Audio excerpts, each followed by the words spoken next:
Tēnā koutou katoa, no mai haere mai, piki mai, kaki mai. Kia ora koutou, aroha mai, 2021, here we come. Hey! Just before we invite our Minister, Reverend John MacDonald, to start with our karakia, I would just like to take the opportunity to acknowledge everybody, to acknowledge our incredible summer that we have had in Hastings.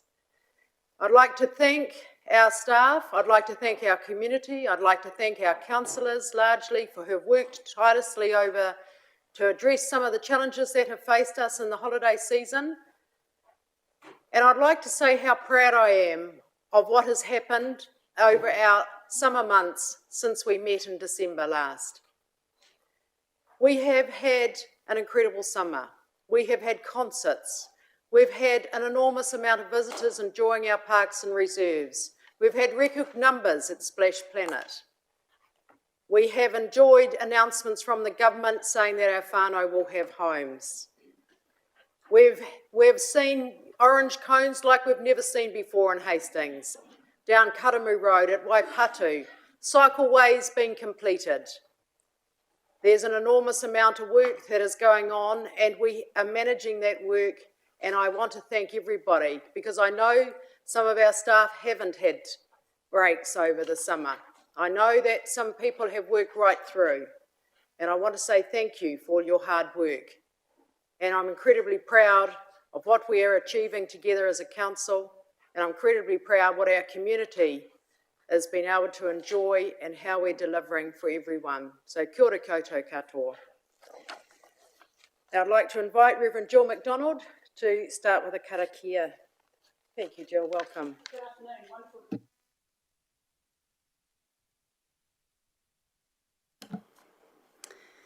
Te atua tō tātou kaihanga, God our Creator, we come before you with gratitude at this, the first council meeting of the year.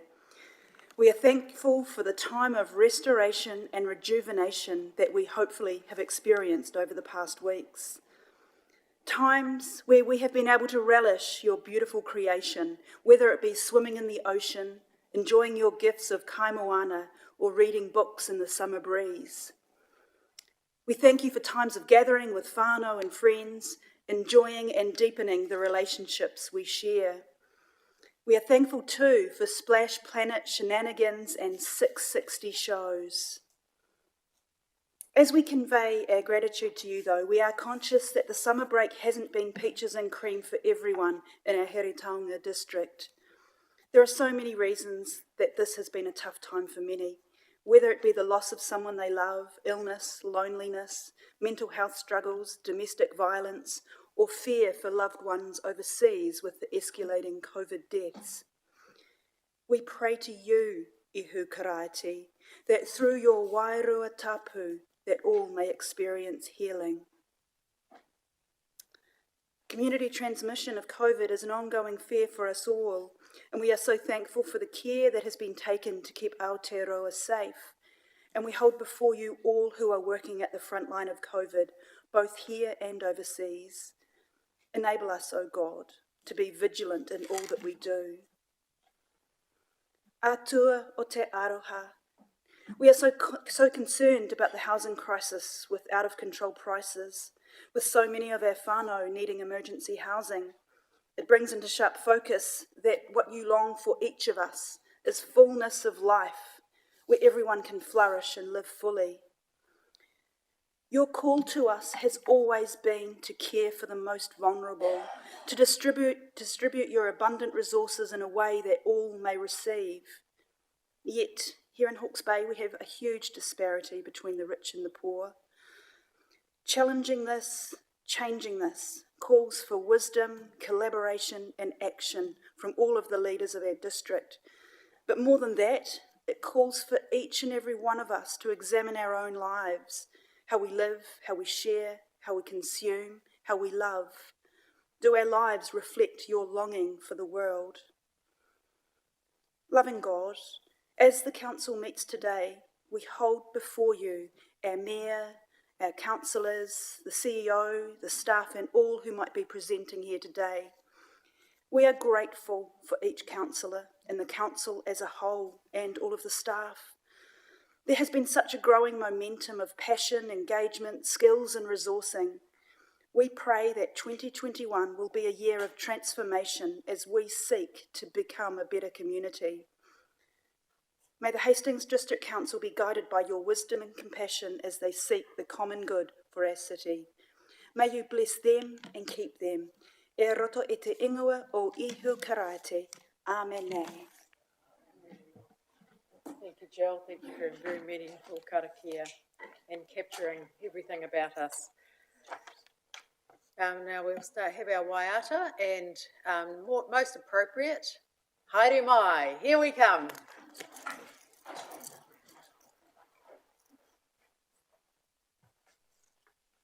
Kia ora, your worship, and ngā mihi hoki kia koe kei te minita, te pāwhakawairua. Nā hau tātou i hoatu ki te rangi, i te rangi nei, nā hau anō i whakawātia, te huarahi mō te kaunihira mō te tau kei te hiki mai. So thank you for your karakia today, and formally welcoming in this council meeting today, and as we now lead into the song of welcome, haere mai.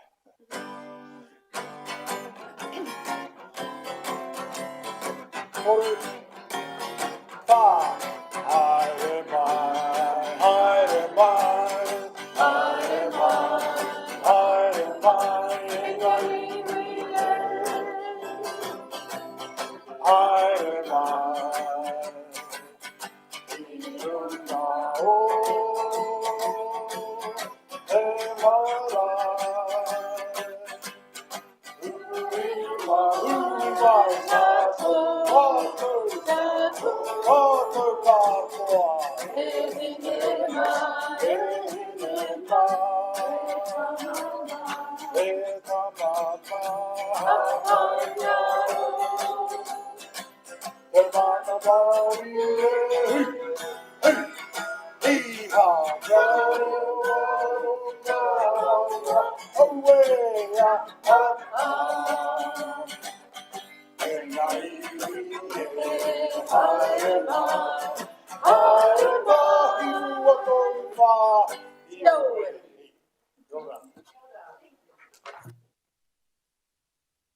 Too today, so we're learning slowly but surely. Welcome to Shannon. Great to have our media presence today to be able to capture our stories and tell our community what's going on in our Hastings district. I have apologies today from Councillor O'Keefe, Councillor Ollie and Councillor Sears, and leave of absence from Councillor Barber. Could somebody please move those be adopted? Thank you, Councillor Kerr, seconded Councillor Redstone. All those in favour, please say aye.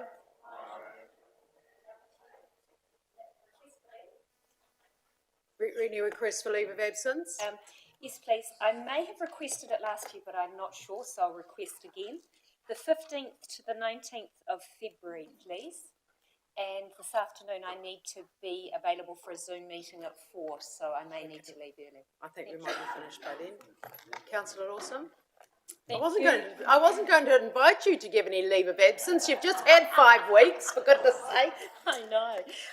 Can I please have leave of absence from the 3rd of March to the 9th of March? And also I have to leave by 4 p.m. today. Thank you. Okay, so we'll just include those. Moved by Councillor Kerr, seconded by Councillor Redstone, in that confirmation.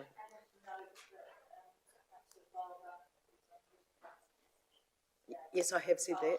Thank you. And conflicts of interest, we'll just address them as they arise. And confirmation of minutes previously circulated for the 12th of November, the 1st of December and the 8th of December, moved by Councillor Watkins, seconded by Councillor Dixon. All those in favour, please say aye. Any against? Thank you, that's carried. Moving on to item number 5, welcome to the Chief Executive and your update. Thank you, Nigel.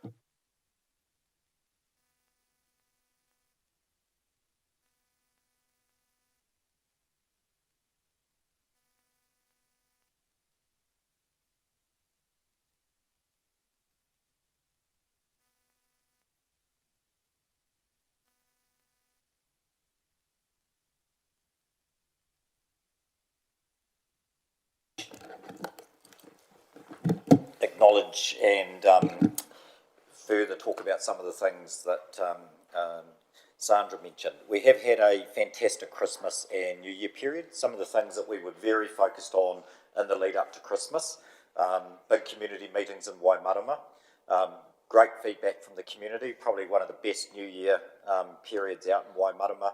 I think that's a combination of a good police presence, the way that the police actually policed out in the community, the work that we've done through our parks and city assist sort of teams.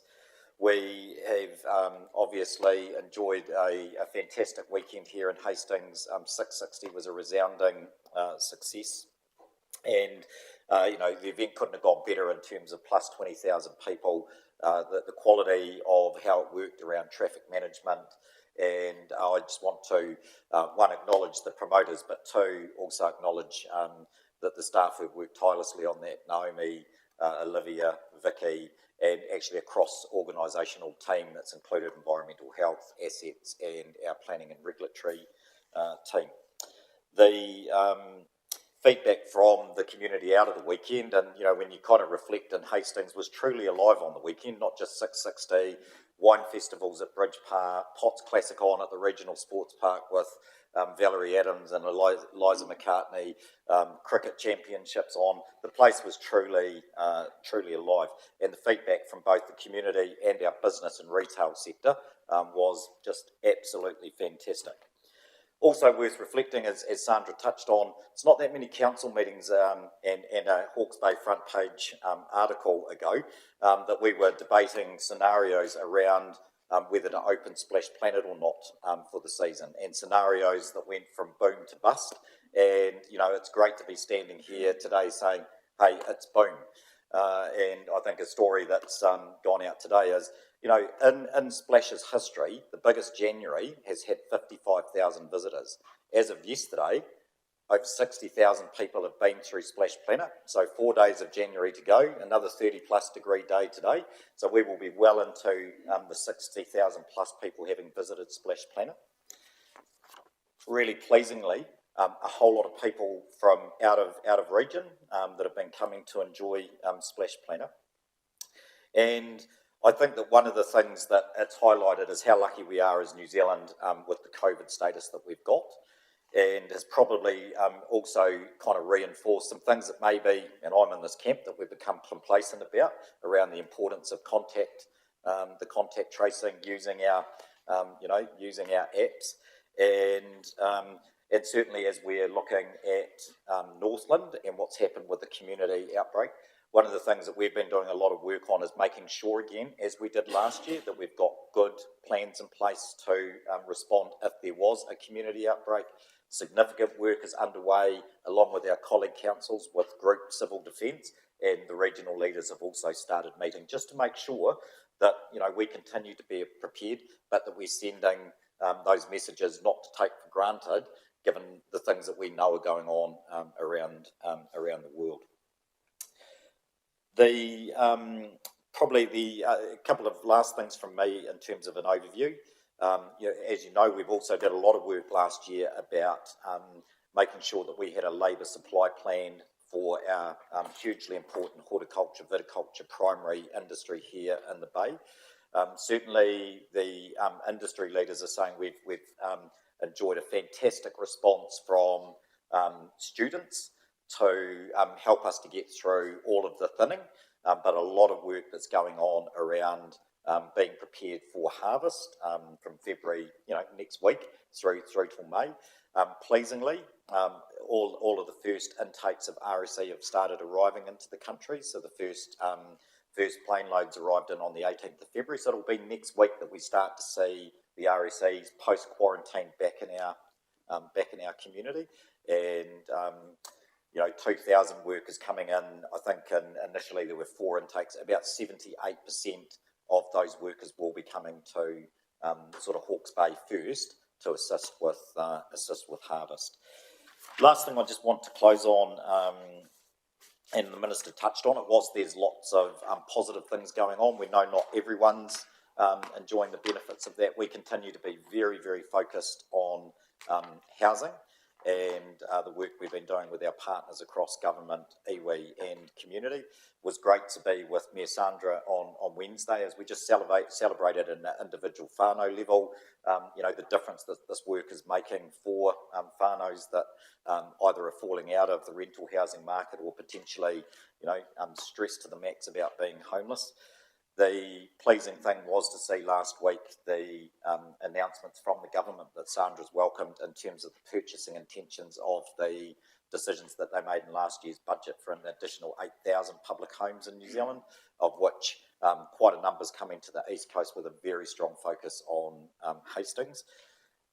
Pleasingly, the government announced last week when they released those purchasing intentions for Hastings specifically, they are committed to implementing Hastings' medium-term housing strategy, and I'm just signposting that obviously you will consider that at the next formal council meeting on the 11th of February, and as we look out as a matter of weeks, it is only a month away before here in Hastings, the National Māori Housing Conference will be held in Hastings on the 25th and 26th of February that will bring iwi leaders but also a range of government ministers together, and one of the major presentations at that conference is the place-based work that's being led here in Hastings. So pretty extensive overview from me, Your Worship, but I think just sort of reinforces your point that there is a lot going on.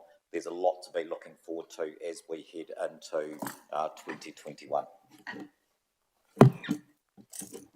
Thank you very much, Nigel. Any questions or comments on the Chief Executive's report and update, councillors?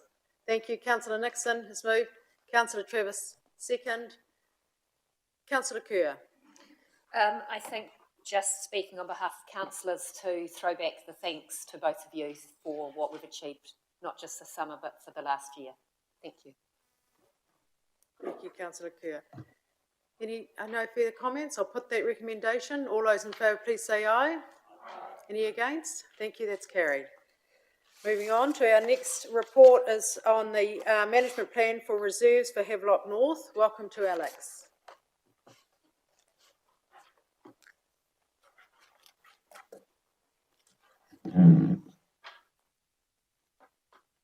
Good afternoon, Your Worship, the Mayor and councillors. The purpose of this report is to obtain a resolution from councillors to authorise officers to commence a review of the Tainui, Tana, Toro and Hikanuri Reserves Management Plan, which was adopted in 2015. This management plan included a range of actions to be implemented in the 4 reserves, including the introduction of mountain bike tracks in the reserves.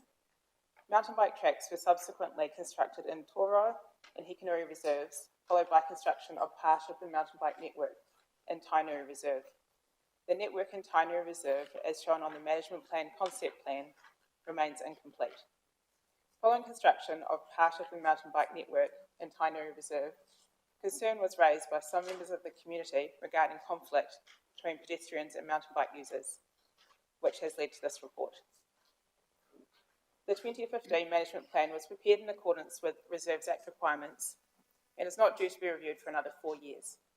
However, due to concern from some members of the community, officers recommend the plan be reviewed at this stage with a primary focus on the walking and mountain bike track network.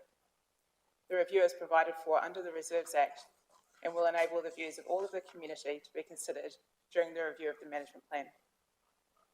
The review of the plan will also encompass recommendations from cultural and archaeological reports to be undertaken across the reserves, address parking and access concerns at Key Sands Grove, a key entry point to Tainui Reserve, and any other issues that may arise during the review process. I will take the report as read. If you have any questions, I can go through a presentation.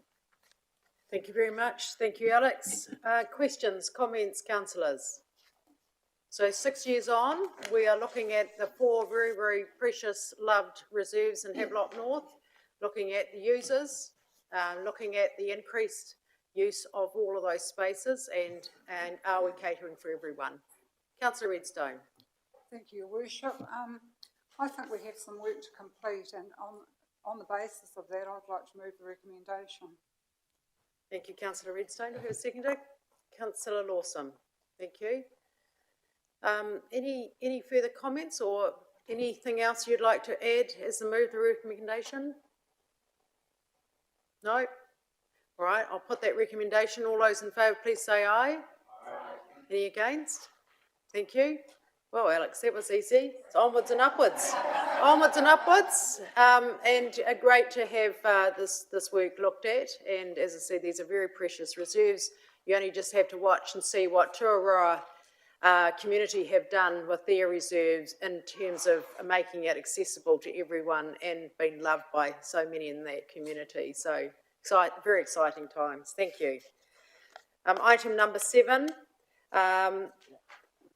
Welcome to John Payne, and this is the 5-year bylaw review. I'm going to leave this item on the table until the 11th of February.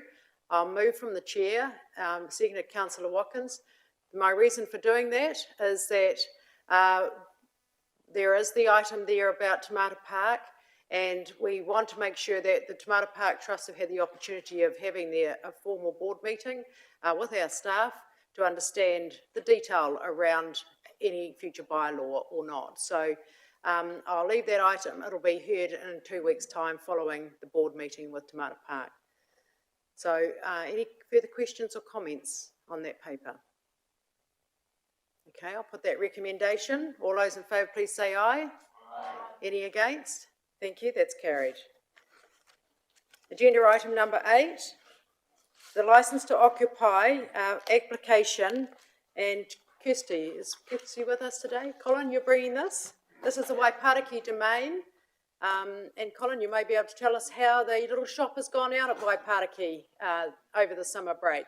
For you, Your Worship, and welcome to the New Year, councillors. I actually can't answer that question apart from the fact there's been no complaints.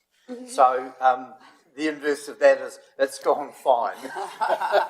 No complaints at all from the local community. So I'll take the report as read. Councillor Kerr may have some comments. Your Worship, I'm delighted to move this report. I couldn't get to the community AGM, but in speaking with people and reading their AGM minutes, there were absolutely no concerns.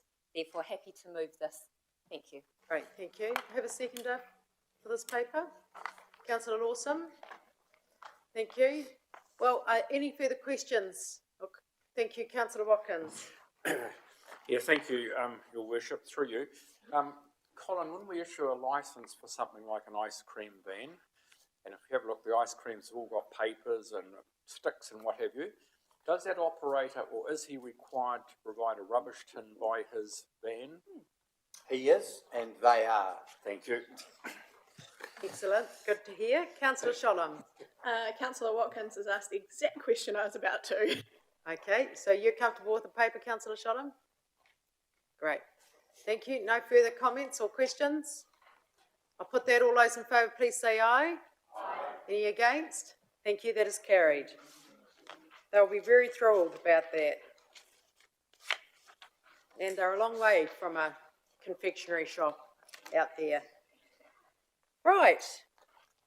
Now we have the item number 9. It is the council report on naming a new reserve in Frimley. Welcome to Jeff Clues. Did you have anything to add to your paper, Jeff? No. Good afternoon, Your Worship, and good afternoon, councillors. The purpose of this report is to seek the approval of the name Laurie Cook Reserve, the new reserve on Matariki Avenue in the Lyndhurst area.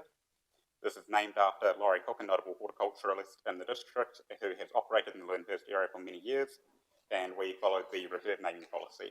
I'll take the report as read. Thank you very much, Jeff. Councillor Watkins. Thank you, Your Worship. Well aware of the history and very happy to move the recommendation. Thank you. I thought you might have been part of this process. Councillor Shollam. Very happy to second. Thank you. Councillor Hovey? No? Okay. Any further questions or comments on the process? No? All good. Thank you. I'll put that recommendation. All those in favour, please say aye. Aye. Any against? Thank you. That's carried. Well done, Jeff. And I commend the team on the process, and that's a very special story. Moving on to an application for a temporary alcohol ban, another big concert coming to Hastings, the Good Vibes concert. Welcome, Tony.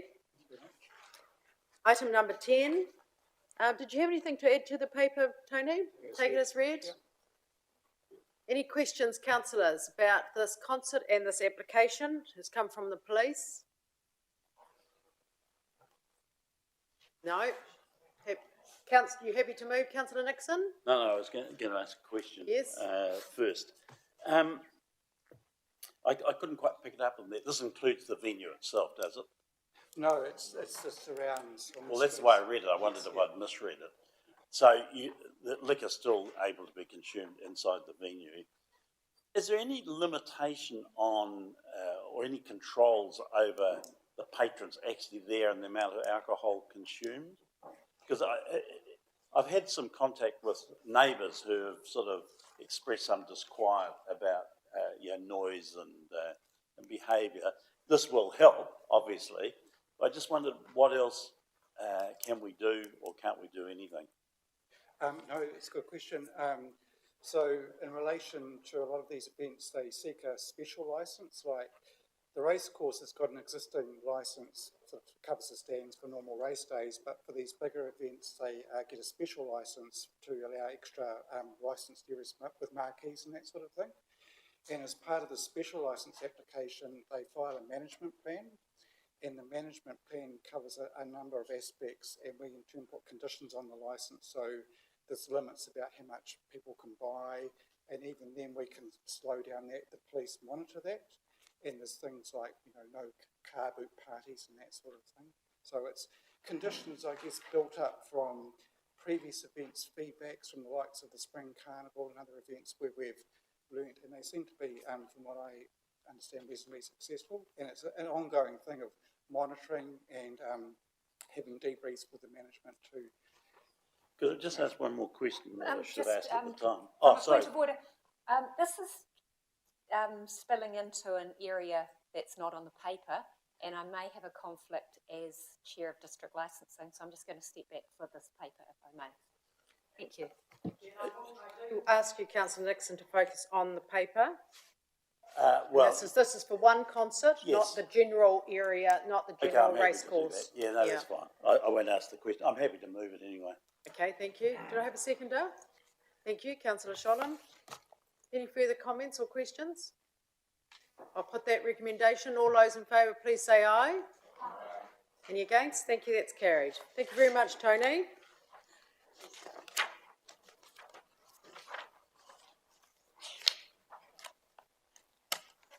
Welcome to Mel, parking controls.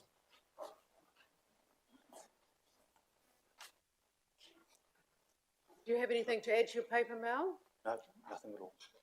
All good. Okay. Councillors, any questions, please, on this parking control changes? Councillor Sholland.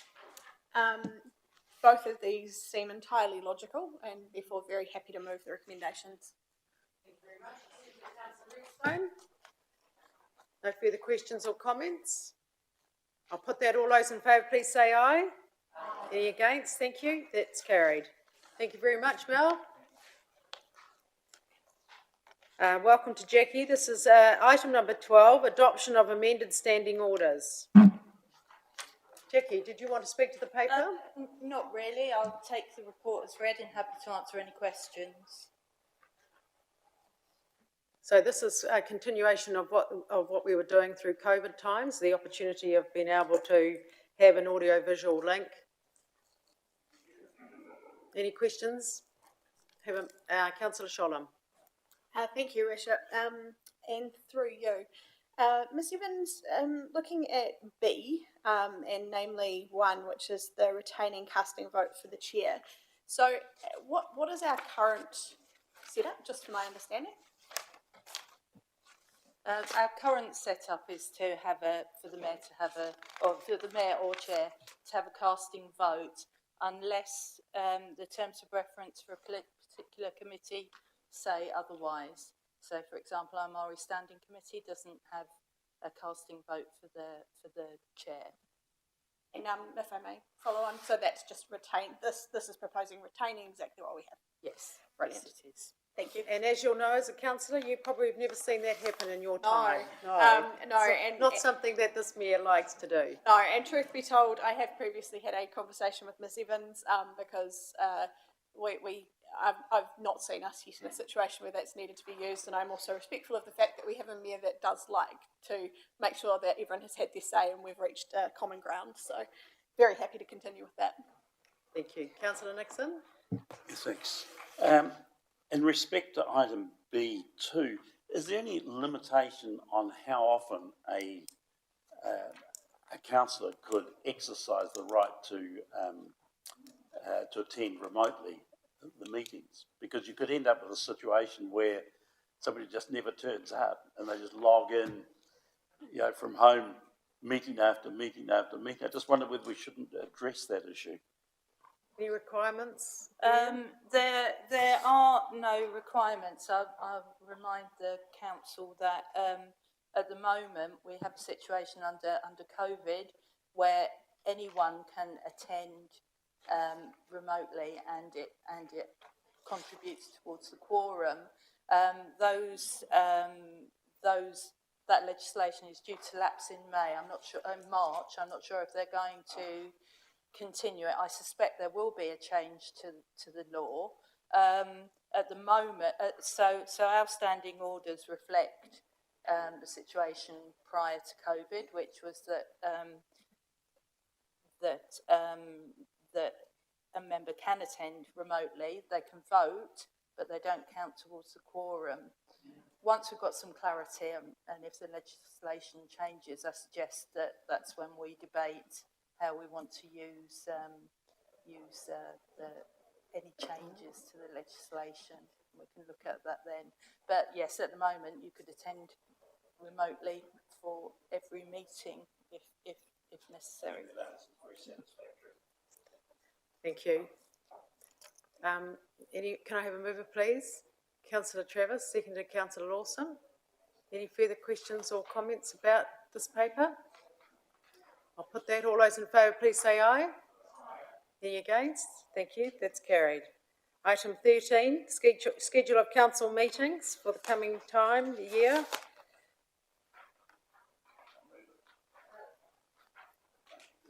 Sorry, through Ms Evans? Yeah.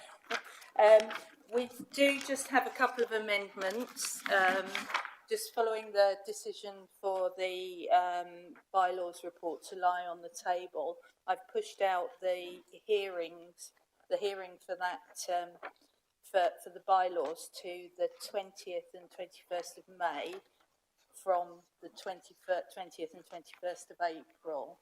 And we also have an additional risk and assurance committee meeting on the 1st of March to look at the long-term plan, and we've rescheduled the meeting of district planning and bylaws to the 13th of April. That was cancelled on the 24th of February because we have the Futures Conference. Councillor Harvey? Yes, thank you. Just in relation to a conversation we had earlier about the scheduling of meetings and those being in sync with subcommittees and standing committees, is that actually effective within this, or is that something that we need to look at, therefore a revised schedule be brought forward? And that was the aligning of the subcommittees and being able to have a decision-making in strategy and policy. Mm-hmm. And councillors would like to have those aligned, the subcommittees, so decision can be brought back to policy and strat instead of policy and strat coming first. So is that going to impact? I did try to do that in the schedule. We've had some changes. The initial reasoning for having a strategy and policy meeting very early on was just to set the strategy, look at timetables and look at the whole timetable on the subcommittees. But if we have got out of sync now from changes, I'll have a look at that. But the idea is that the subcommittees meet prior to the strategy and policy committee meeting, and that should happen for going forward. But we can look at that and make changes if it's not Okay. right now. So we may modify this when we just look into that. Thank you. Councillor Redstone. Thank you. Yesterday we made a decision to postpone the Eco Districts Committee meeting planned for the 9th of February due to there not really being enough on the agenda to work with this time. Councillor Redstone. So, Ms Evans, it might be that we have a look at that before the 11th of February, and if we need to make any changes, that we bring it back for adoption then, but we can pass this one at the moment. Yes, of course. Yes. The schedule changes all the time for any number of reasons, Yes. so we generally have it coming back on a regular basis, but happy to look at that. Okay, great, thank you. Can I have a mover, please? Councillor Redstone, seconded Councillor Travis. Any further questions on the meeting schedule? I'll put that. All those in favour, please say aye. Any against? Thank you. That's carried. So that concludes today's very short meeting today. There will be a council meeting on the 11th of February. So this is our first for the year, and thank you very much for all of your attendance. And I declare the meeting closed.